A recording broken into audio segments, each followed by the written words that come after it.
Yo, welcome to another video. So this kid DM'd me yesterday. I don't know how I even start. I think I have the most Instagram DM requests for someone under 200,000 followers on Instagram. It's a zoo. The place is insane. The Instagram DMs, dude, it's wild. But this kid, I don't know how he caught my attention.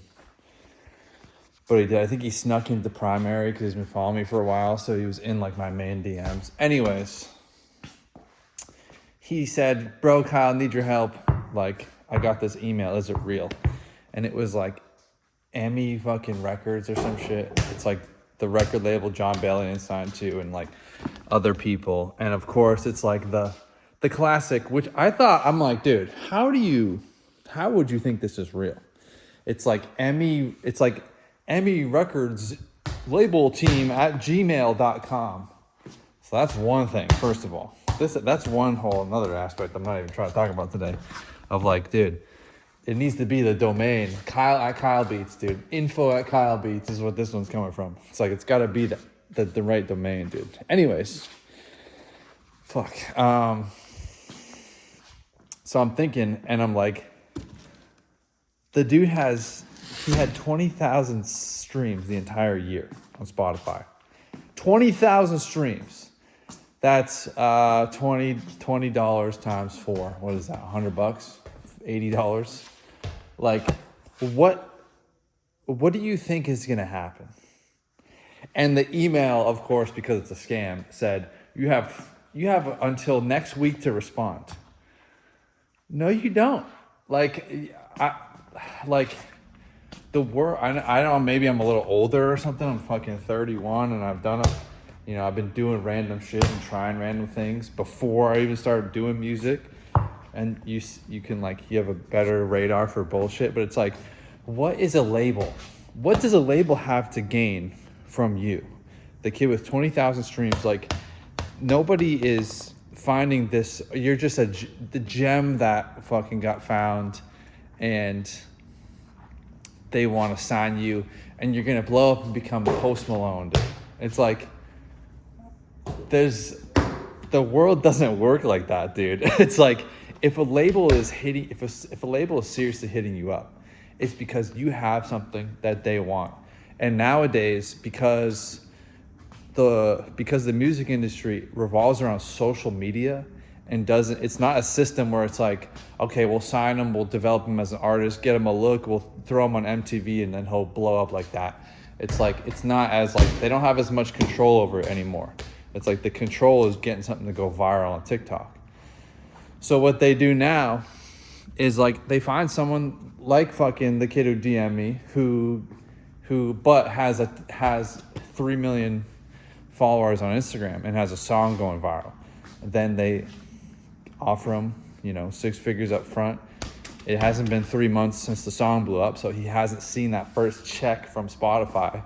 So he has no reason to say no. He's like, fuck it, 100K, let's go. But, the classic tale, that's your own money, bro.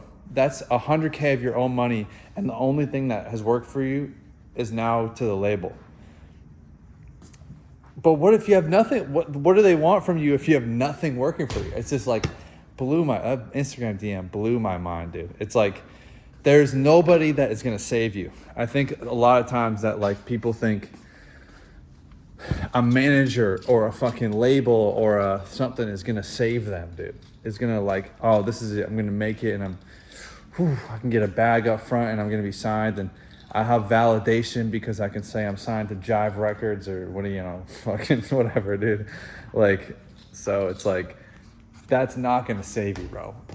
You have to do it yourself. In other words, you have to figure out how to make it yourself. And if you want to sign to a label, you're banking on being Post Malone. Like you're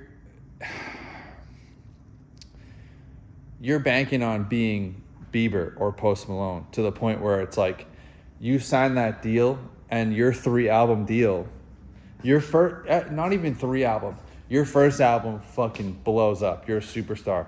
You go on tour. Your next album does super well too. Your third album on the 3-album classic deal for $100K does amazingly well too. And then they offer you a new deal. And they essentially probably offer you the exact same thing because you have no leverage because you signed to them too early. There's no leverage. It's like, if you want to sign to a label now, it's like,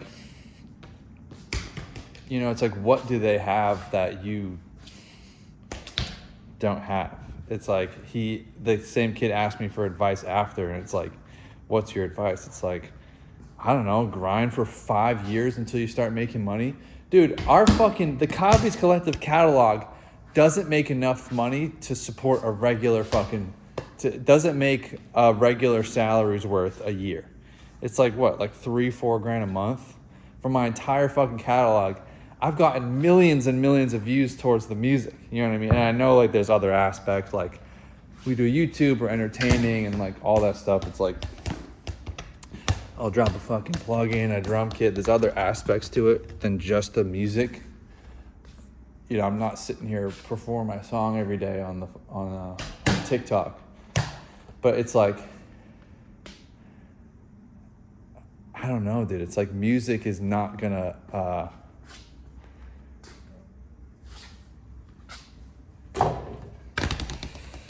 I don't know what I'm trying to even fucking say right now.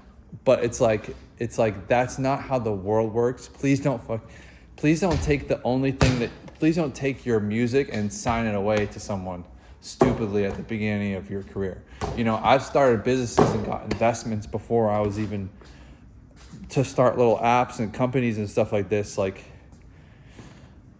before I even started doing YouTube. This is like 2014, 2015. And you go, oh shit, okay, like a bunch of money doesn't do anything. And like nobody really has this game figured out. And then after that, I was lucky enough to go on tour with my friend Cam, who is a rapper, Cam Meekins. And then you realize like, oh shit, this is what tour is like. Like only one guy here is actually doing something and everyone else is fucking broke and living on a couch. And you're able to be around famous people and see how they operate. And it's kind of like, man, everyone's just trying to figure the shit out. You think that there's some like golden moment where the gates open and everything comes through and you sign to the label, you sign the deal. It's like, it's not gonna happen, bro. The golden moment is the everyday grind. And then it's like, after 10 years of grinding, something amazing happens. And you have little moments along the way where you get for us, it's like you get a banger YouTube video, a song starts to blow up on TikTok, a product does well, something like that. You get a new studio and it looks fire. It's like,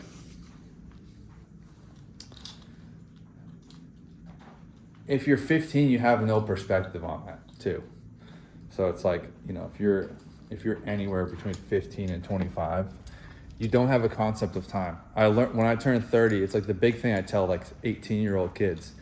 When you're 18, you do not have a concept of 10 years because 10 years ago, you were 8 years old. So when you're 18, when you're 8 years old, you know nothing. You're like fucking, you're going off and you're just doing stuff. You're 8-year-old. Everyone was 8 years old at one point. It's like you're just fucking living, bro. Like you're not even thinking about life at all. But when I think back to when I was 18, it's like, dude, I was pretty much a human. You're pretty much a real human when you turn 18. So it's like, by the time you turn 28, you feel the same as you did when you were 18. So you go, oh shit, 10 years just went by. You have somewhat of a concept of time. 10 years went by and I feel the exact same. When you're anywhere under the age of 28, you have no concept of time and you're constantly in a fucking rush. So it's like, dude, no one is gonna save you, bro. The answer is just to take everything day by day and enjoy the process. What the fuck are you trying to sign for? what the fuck are you? It's like, look at all the people that have signed. I'm just like thinking about all the people that have signed, or not even just signing, because sometimes it's the right move for people, but just have done things that I knew was going to be the wrong move at the time. And then 5 to 7 years go by like that. And then it's like, oh shit, yeah, that was the wrong move. You know, it's like, I'm a music producer that constantly focuses on YouTube videos. But it's like, bro, go to the industry, dude. Fucking, I could easily be, you know, fucking getting Young Thug placements, bro. You know what I mean? Like, I could have done that since 2016. I had so many opportunities. But what did I do? I kept making fucking YouTube videos. And it's like, you know, we don't really see the result of that. But, you know, 3 years from now, when I got fucking 2 million subscribers, and fucking, you know, Drake is hitting me up to do a video, it's like, or someone of that, you know, stature, it's like, and you're making millions and millions of fucking dollars, it's like, oh shit, maybe I should have kept doing the YouTube videos instead of like ditching it and doing this other thing that I got obsessed about for 3 months and I thought was my calling. So, yeah, it's like, I don't know what the fuck I'm even trying to say, but that was just an insane message, dude. Those things are fake. No one is going to save you except yourself, is pretty much the answer. Unfortunately, I wish a label could come along, and I wish a management company, I wish a manager, a thing could come along and just save everyone, but that's not how it works, dude. I'm here editing my own music video, bro. It's like, you can do more than you think you can do. You don't have to just like find a bunch of people that you think are gonna save you. So I guess that's my message. Just a wild fucking thing, dude. Crazy. But anyways, I hope this helps you not be an idiot. Goodbye.